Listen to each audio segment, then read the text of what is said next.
Well, they're gonna have hard hats too? Yeah. I mean, it might be more symbolic, but this is not limited to, we're only gonna have one B per month, and you get it. It's catching folks doing things right. And let me tell you, you guys do a lot more right than you do wrong. But I think we just go back to that fixer mentality.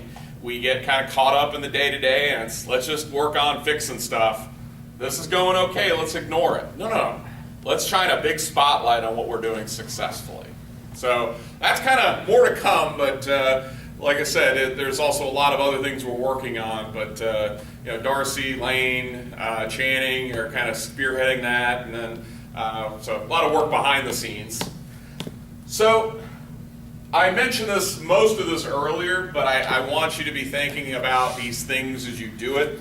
And I think there's a fear too from your leadership team, and I'm kind of letting you behind the curtain for a moment. Turn this off. Yeah, so it's a DL again. No, and I'll just say this now. We maybe not have done this. There are some folks in your organization that do this well. It comes naturally. But there are other folks that go, well, now I'm afraid to do it, if you follow my logic, because if I give Nick kudos, I've never done it before, so now it's going to look artificial, like, hey, Nick, how are you doing? Great job today. And you're going to be like, what the? What do you want? Yeah, what do you want? So you're going to be kind of thinking I'm not being genuine and sincere. So is this an interesting paradox we create? I'm not going to give you a compliment because I think you might take it the wrong way. So now I just won't give you a compliment, which perpetuates everything we've talked about. So what we're saying here is, and the messaging is to you, that we're doing this. We know we haven't done this well. And a lot of companies, your peer group included, doesn't do this well. But we're going to try it, and it's not something to be taken lightly. So anytime you hear feedback, just say thank you. Thank you very much. And once again, pay it forward, as Darcy said. Catch team members doing things right. Be genuine. Don't just do it because I think I got to check the box today. Hey, you look great today. Thanks for standing on the chair. Okay, I can go back to work now. You'll just go, that's just so disingenuous. It's not, it's not sincere.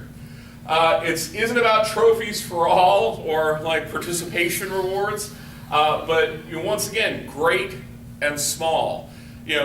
We might hit a grand slam every now and again. On the other hand, we also probably hit a ton of singles and doubles. We probably hit a lot of singles and doubles. Ain't nothing wrong with that. It's called getting on base.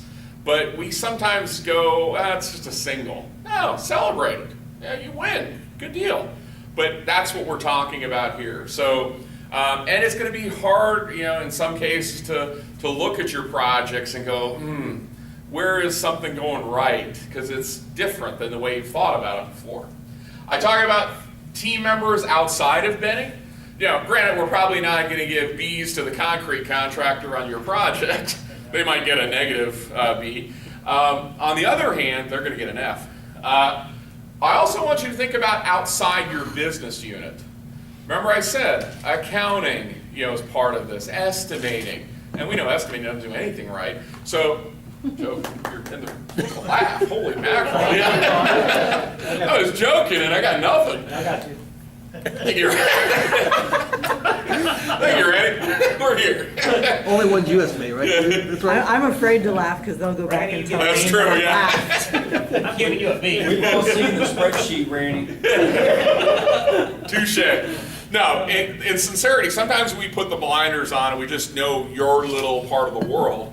What we're saying is look across Benning. This isn't about just the special teams. This is about the defense, the offense, the people in the locker room. Yes, ma'am. And I think that we can also, I want to keep impressing upon that we in the, the non-executives, so to speak, there's a lot of us. And so we have a lot of power in here to spread this. And so if you've got an executive who does something that's out of their comfort zone and it worked well, that they can get a B too. I mean, it needs to go across the board. We're all humans. We all want to try to make Benning the best place that we can be.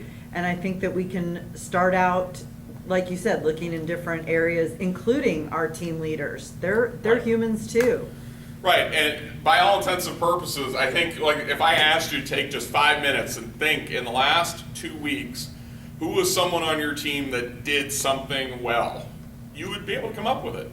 But for whatever reason, we get shy, and we want to, especially early on, not let the shyness get in the way of anything. You know, share it, that's what we want. Thank you, because that'll help us propel forward.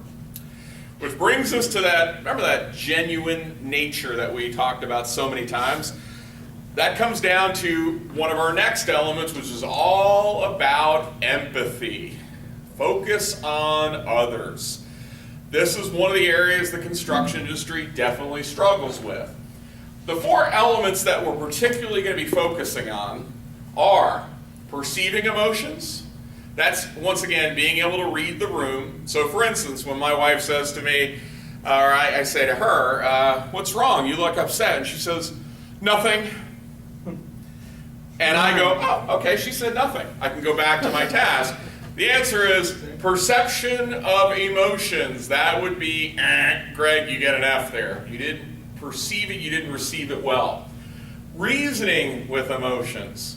You know, the idea of, you know, being able to kind of know when is it time to evoke that kind of anger, when is it time to not be angry. And we'll talk about that more in a moment. Understanding and then managing emotions, that projection.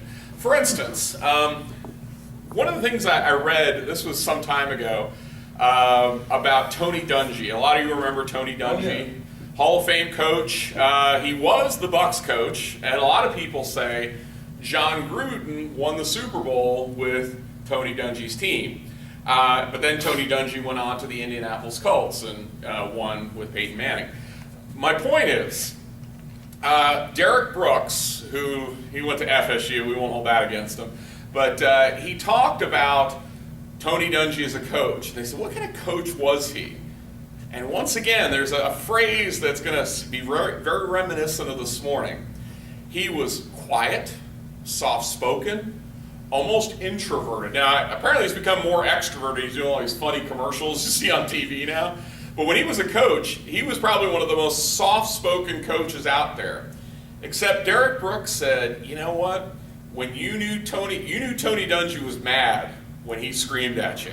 He didn't scream often, but boy, oh boy, he'd kind of yoke you up and go, why did you hold on that play? That was ridiculous. It was just stupid and a dumb mistake.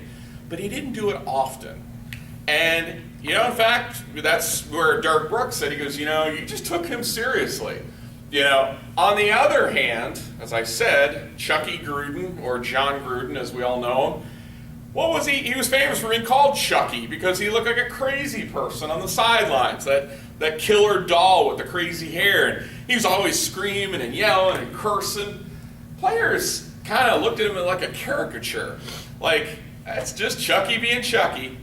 For instance, I said earlier today, you know, we've all had that crazy boss. You know, when I first started with my first company out of college, the guy's name was Dan. I mean, I was, at that time, I must have been, 22, 23 years old, I think. And I got to tell you, he scared the heck out of me.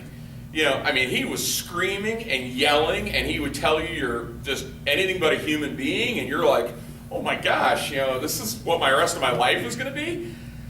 It was about 6 months in that he would be that screaming and yelling. We all got desensitized. It was like, oh, that's just Dan being Dan. So the point of this managing emotions, I don't know if any of you in here are a screamer or a yeller. I'd probably imagine most of you are pretty even-keeled. But are you able to kind of, hey, look, sometimes people need to be yoked up.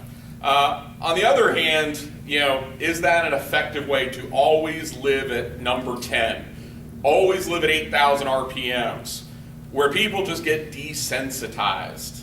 So that's where we're going with this. Just to kind of, you know, when we talk about this concept of emotional intelligence, which is all the things we talked about, EI. A lot of us hear about IQ. You know, what's my IQ? Am I a Mensa or am I a slow adult? I might be more of a slow adult. On the other hand, EI is probably one of the better things to be grading people on. And it's all 5 of these things. Self-awareness. and I'm not going to read all this to you, but I think the first one is always interesting. The ability to recognize and understand your moods, emotions, and drivers. Self-regulation, motivation. This is not you motivating others. This is what motivates you and gets you going in the morning. Empathy. Once again, this is all about focus on others. And then lastly, social skill. You know, we hear so much about social networks, you know, the LinkedIns, the Facebooks, the Instagrams, but this social network, creating this web and saying, well, I know this person and that person knows this person, that's the bigger social network and how you leverage that appropriately. So what I have for you is a little first part of our self-test, only because this is such an important component. Reading what are the hallmarks, not the Hallmark Channel, but the hallmarks that kind of make up those different things. And I want you to grade yourself on a scale of 1 to 10 for each of those areas and then total it up at the bottom. You're not going to share this with anybody, so no, you can be honest. I mean, don't lie to yourself.